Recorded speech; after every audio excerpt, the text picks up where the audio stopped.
Guillaume, je pense que dans les 3 derniers, déjà vous n'avez pas fait l'Amstel, vous avez eu un meilleur week-end en plan.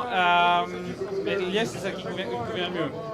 Oui, c'est sûr, c'est sûr. C'est pour ça que j'ai pas fait l'Amstel. La Flèche, c'était pour se mettre dans l'ambiance des Ardennaises, mais c'est un effort un peu court pour moi. Là, voilà, on est sur un monument, on est sur une journée à plus de 6 heures de vélo et surtout un enchaînement de montées. Donc voilà, normalement, c'est les caractéristiques d'une course qui me convient. Vous vous sentez toujours aussi bien qu'il y a une semaine? Ouais. À la Flèche Wallonne, j'avais des bonnes sensations. À l'entraînement cette semaine également. Donc voilà, je serai en coupure ce soir, donc je vais essayer de tout donner sur la dernière avant un peu de repos.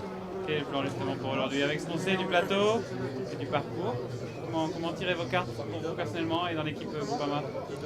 Je pense qu'on a vu sur la Flèche Wallonne qu'on avait un collectif assez fort, donc il faudrait peut-être réussir à être surreprésenté dans un petit groupe qui va se dégager après la côte de la Redoute. Alors après, on sait évidemment que tout dépend pas que de nous et qu'il y a un ou deux coureurs qui sont clairement au-dessus sur le papier, donc à voir comment ils se comportent, est-ce qu'ils se neutralisent, ça pourrait être notre chance éventuellement.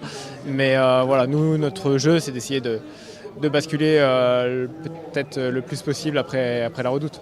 Et justement, bien sûr, on parle beaucoup de Tadej Pogačar et Evenepoel. Mais l'enseignement de l'Amstel, c'est que peut-être, quand ils partent de loin, ils peuvent être rejoints aussi. On sait que Liège, dans sa dernière partie, est difficile, mais tactique aussi. Qu'est-ce qu'il faut faire justement pour que ça se passe bien dans cette dernière partie? Il faut donc être plusieurs, pas se désunir. C'est vrai que c'est une course d'un jour, donc il peut y avoir toujours des surprises et il faut aussi peut-être tabler un peu sur des défaillances de certains coureurs. Pour revenir dans le final, on se dit que c'est possible. Tout dépend des écarts, de la configuration de course, s'il y a un marquage entre... Voilà, si Tadej Pogačar fait ce qu'il fait habituellement, évidemment que ce sera compliqué de revenir, mais on ne sait jamais. Ouais.